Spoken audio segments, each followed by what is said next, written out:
Bonjour, bienvenue chez nous, donc chez moi et Sophie, ma femme. Bonjour Laurent. Bonjour Philippe. Salut à Bonjour tous. Sophie. Bonjour Salut. à tous les deux. On se retrouve donc chez Philippe et Sophie pour le duel des marketeurs. On rappelle un petit peu le principe de duel des marketeurs, c'est de confronter deux formations qu'on a achetées. Donc vous, de votre côté, c'est avec Olivier Roland. Ouais, c'est bon, calmez-vous les jeunes. Et de mon côté, c'est Olivier Besseigné. Donc la confrontation de deux types de formations, laquelle est la meilleure pour vendre son produit et son savoir-faire sur Internet. Et dans cette vidéo, on va parler des inconvénients de chacune des deux formations. Alors sans plus attendre, on va commencer par toi Sophie. Bienvenue à tous chez moi, puisque du coup c'est le décor un tout petit peu modifié, mais dans lequel je vous invite sur ma chaîne des petits bonheurs d'entreprendre. Donc voilà, bienvenue à tous les deux, Merci. à vous aussi. Et effectivement, on a fait il y a quelque temps une vidéo sur les avantages des deux formations. Et donc on voulait vraiment insister là aussi sur le fait qu'il n'y a pas que des avantages, et il y a également quelques inconvénients. Alors pour ce qui nous concerne, Olivier Roland, donc le premier inconvénient qui fait partie de sa formation, c'est que lui, il préconise de faire la méthode qu'il appelle IKEA. Donc c'est pas à pas, il nous prend par la main. Donc ça c'était dans les avantages, il nous montre vraiment de A à Z ce qu'il faut faire. Par contre, ça peut générer vraiment un gros stress et une grosse frustration parce qu'en fait, on est obligé d'attendre. Alors en plus, Olivier ne préconise pas les vidéos tout de suite. C'est vraiment le blog d'abord, éventuellement le podcast. Et la formation à vendre est tout à la fin, sachant que c'est une grosse formation. Sa formation est une grosse formation qui dure plusieurs mois. Donc il faut presque attendre 8-9 mois pour les plus rapides, c'est au moins 6 mois avant de créer un produit qui nous rapporte. Bon, après, il fait des paliers, on a l'affiliation, il nous propose du coaching, etc.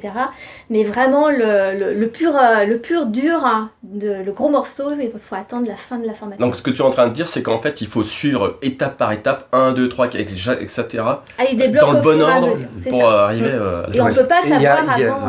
Et il y a vraiment des étapes très compliquées à passer, ou comme il appelle ça, la traversée du désert, où on a envie d'arrêter, je pense. Oui, parce qu'au début, il y a beaucoup de travail. Okay. Avant de pouvoir générer un minimum de cash. Et puis il y avait une autre chose aussi, mais qui concerne plus Philippe, c'était le fait de ne pas faire trop design et pas trop joli. C'est ce qu'il préconise. Ça, c'est ce qu'il préconise. Ouais. Voilà. Donc, pas penser au logo, pas penser à tout ça. Le souci, c'est qu'ils sont plus sur du développement personnel ou des choses comme ça, et que moi, j'étais plus sur du côté visuel, donc pâtisserie, donc il fallait montrer quelque chose de joli tout de suite. Donc ça, lui, il ne préconise pas, mais on est passé un petit peu outre ça. Quoi. Mais, voilà. Parce qu'il est dans le 80-20. Donc c'est vraiment le 20% de choses qui va te rapporter 80% de bénéfices. Et pour lui, le design passe en tout dernier. C'est beaucoup de perte de temps. Mais je comprends, mais dans le cas de Philippe qui est pâtissier, c'est clair que s'il vend des produits, il propose des produits gratuits ou des photographies avec des produits moches, verdâtres, etc. C'est pas la peine d'aller plus loin. Ce qui est tout à fait d'ailleurs dans ton domaine, puisque toi tu es... oui, c'est tout ça. Donc, Mais c'est exactement mon cas de figure également. C'est vrai que Olivier Besseigné, il dit ugly sells, comme ils disent les Américains, le moche vend. C'est-à-dire que voilà, dans le marketing, c'est les mots ciselés qui permettent de vendre. Et on n'est pas obligé d'adosser notre l'image, site. En fait. On n'est pas obligé d'adosser une image, quelque chose de magnifique. Le problème, c'est que je vends aussi de la formation graphique. Donc très clairement, je te vendrais des formations si tu es acheteur. Et donc forcément, si je fais des pages de vente moches, dire celui-là...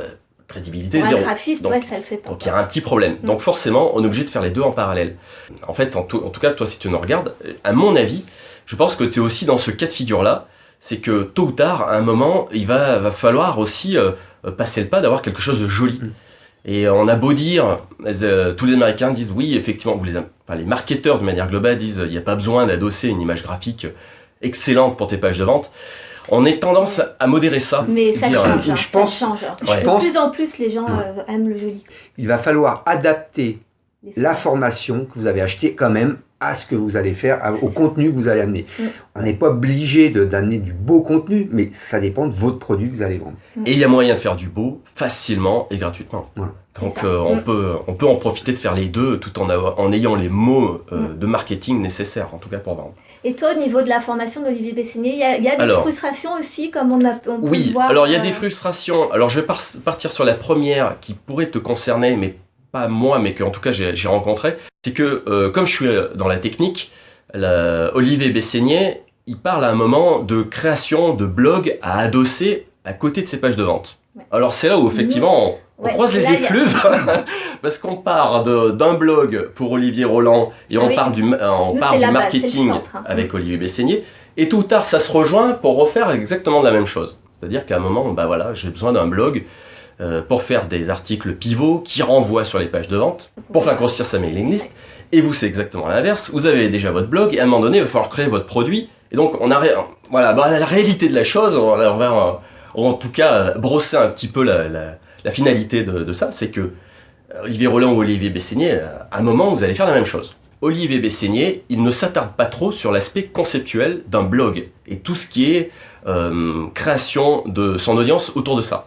Voilà, c'est purement technique, c'est comment créer des pages de vente et le tunnel de vente. Voilà. Tandis que nous, il insiste, Olivier Roland, vraiment dessus pour créer une relation avec nos internautes. C'est ça. Je pense que ça dépend vraiment de la personne qui achète la formation et ce qu'il veut faire et où il en est. Si c'est pas créer un blog, s'il a aucune technique, je pense que Olivier Roland est important. S'il a de la technique, il a déjà créé un blog, il a déjà du contenu et qu'il veut déjà vendre son produit très rapidement, je pense qu'il faut mieux aller voir Olivier Bessénier. Alors, effectivement, et d'autant plus que concernant Olivier Bessénier, il fait une étude des plateformes possibles pour promouvoir ses formations en ligne. La plus connue, c'est ClickFunnels. On a LearnyBox pour les Français. On en a d'autres. Il y en a un dernier qui est aussi d'Aurélien Maker, qui est System.io, qui a priori sont des systèmes sympas, mais on est toujours chez quelqu'un d'autre. Et quand on a envie d'être chez soi, d'être hébergé chez soi, qu'est-ce qu'on utilise? Un système autour de WordPress. Alors Olivier Roland, lui, préconise du WordPress pour faire les blogs. C'est ça. Et là où ça se rejoint, c'est qu'Olivier Bessénier recommande également tout un système automatisé autour de WordPress, où on est chez nous. Donc voilà, tu es dans la technique, et tu te mets sur WordPress comme nous. C'est ça. Oui, après, il y a une vraie différence quand même, c'est qu'Olivier Bessénier part vraiment sur des prospects quand même plutôt froids, tandis que nous, avec le blog, ils sont plus chauds. Je suis pas d'accord, c'est moi qui ai interprété ça. Ouais. C'est moi qui n'ai pas suivi la consigne. Donc, je pense que l'inconvénient de Bessénier, c'est qu'il ne met pas en avant ce côté blogging. Tu es d'accord avec moi? Il ne met pas dans son blog. C'est là où il a la grosse différence de prix. C'est que Olivier Roland nous parle de blog tout de suite, il nous dit on va vendre grâce au blog. Ce qui n'est pas totalement vrai aussi, parce qu'on arrive à la fin du blog, et l'inconvénient, il ne nous forme pas sur les tunnels de vente et tout ça. On n'aura pas ça. Si, on a une partie quand même. Une petite partie. Après, c'est moins détaillé. C'est peut-être moins détaillé. Je crois qu'elles sont complémentaires, on dirait. Voilà, je pense que par rapport aux deux, il y en a une qui est plus précise sur les tunnels de vente et une qui est plus spécifique sur le blogging. Alors je vais me permettre quand même de nuancer subtilement un petit peu tout ça, c'est que étant donné qu'on a brossé toute une partie de la formation à créer les tunnels de vente autour de WordPress, on a déjà abouti pas mal de choses au niveau technique. Au moment où il parle d'écrire un article pivot, c'est clair que là, c'est quoi? C'est du WordPress en mode natif. Il n'y a rien d'extraordinaire autour de ça. Donc, il y a quelques plugins dont il parle et je ne vais pas forcément évoquer puisque c'est sa formation, il faut aller la voir. Mais en réalité, on a déjà brossé la plupart des techniques, donc on sait déjà faire un blog à partir de là. Dans la formation d'Olivier Roland, il n'y avait pas trop d'interaction par contre entre les membres. D'accord. Entre les membres au sein de la formation. Il crée une formation, il crée une rencontre blogueur pro dont on est allé la semaine dernière, où là par contre il fait vraiment, il incite vraiment les gens à se rencontrer, à discuter ensemble en fonction de notre lieu géographique, de notre niveau, de notre corps de métier. Donc toute sa journée de rencontre est axée autour de ça. Il crée vraiment du lien pour qu'après on reparte on connaît un maximum de gens qui puissent nous intéresser, mais au sein de la formation, ce qui n'est pas tout à fait la même chose pour toi, au niveau d'Olivier Bessénier, mais nous au sein de la formation, il n'y a pas de page Facebook où on puisse se discuter, il n'y a pas on ne sait pas quels sont les blogueurs il n'y a pas de listing de blogueurs qui sont en cours de formation, etc. Donc ça, il limite vraiment le... Ouais. Alors ça, je l'avais dit dans les précédentes vidéos, effectivement, concernant Olivier Bessénier. Du coup, ça va être hors sujet par rapport à cette vidéo. mais bon, je permets dans quelques mots de le dire, c'est qu'effectivement, pour nous, c'est notre désavantage. Voilà, donc le toi, contre-pied de ça, c'est que un vraiment, il y a un désavantage. support extraordinaire des membres, il y a moyen de faire du réseautage. Voilà. Et ce que je voulais dire aussi là-dessus, concernant les inconvénients, en tout cas, que j'ai pu traverser moi au niveau de la formation, et pourtant, Olivier Besséni, elle avait dit, il suffit de suivre les recommandations, je suppose qu'Olivier Roland, il le dit aussi, il faut suivre les recommandations, on ne réinvente pas la roue. Et bien, qu'est-ce qu'il a fait, Bibi? Oui. il a cru qu'il avait meilleur que le reste du monde. Et donc, du coup, j'ai fait exactement l'inverse de ce qui était préconisé, comme je l'ai dit dans la vidéo précédente, c'est-à-dire de balancer une audience froide directement sur une pub, pub Facebook, directement sur la page de vente. Forcément, ça ne marche pas, parce que ce n'est pas ce qu'il faut faire. C'est ça, c'est vrai qu'on part souvent dans ces formations, on part d'une frustration qui est, on est obligé d'attendre le conseil et d'attendre, de suivre pas à pas ce qu'on nous dit, tel un papa le dirait à ses enfants. Et du coup, ça crée parfois une frustration qui, nous en français bien indiscipliné, et ben en fait on transgresse et on fait autre chose qui ne marche pas, et donc on revient à la formation. Donc même si ça c'est un point important de frustration, suivez bien quelle que soit la formation. Nous on parle de nos formations, etc., mais il y en a plein d'autres qui sont très très intéressantes, et surtout n'oubliez pas de vraiment suivre pas à pas quoi qu'on vous dise. Une fois que vous avez fait, et ben si ça marche, normalement ça marche, donc tant mieux. Si ça marche pas, là vous pourrez essayer de faire des expériences ou autres, mais il faut vraiment faire, d'abord il faut suivre quoi. Absolument, voilà. C'est ça, la moralité c'est ça, quelle que soit la formation.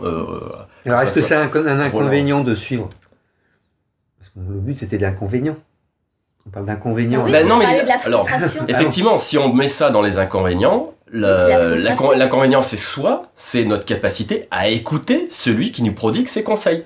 Donc, voilà, on se fixe là. Est-ce qu'on veut écouter et on fait le conseil qui nous indique à faire, ou est-ce qu'on a envie de partir dans des idées, dans des idéaux, de dire voilà, est-ce qu'on va réinventer la roue? Donc le problème, l'un des inconvénients, c'est nous. Merci. C'est ce que je voulais en venir. C'est ça. Il faut savoir que quand on fait une formation, il y a toujours des avantages. Donc il y a une autre vidéo où on avait parlé des avantages des formations que vous pourrez aller voir. Je mettrai un petit. Et puis il y a forcément des inconvénients en fonction des personnalités de chacun. On les gère plus ou moins bien, mais la chose importante à retirer, c'est quand même suivez la formation, malgré les frustrations, voyez si ça marche, et après on voit ce qui a changé ou pas. Donc voilà, je pense qu'on a fait le tour. Merci à Philippe, merci à Laurent. Merci à toi. Bienvenue encore chez moi. Et puis, n'hésitez pas à nous suivre sur nos différentes chaînes. Je mettrai aussi tous les liens en dessous. Abonnez-vous au Duel des Marketeurs pour connaître la suite de nos aventures. Bisous à tous. Allez, bye bye. C'était ma question. C'est ce que j'allais dire. Et moi, alors, du coup, je pue, moi. Allez, va, t'es mignon. Mais je suis toujours le seul, moi. Je suis la seule personne même.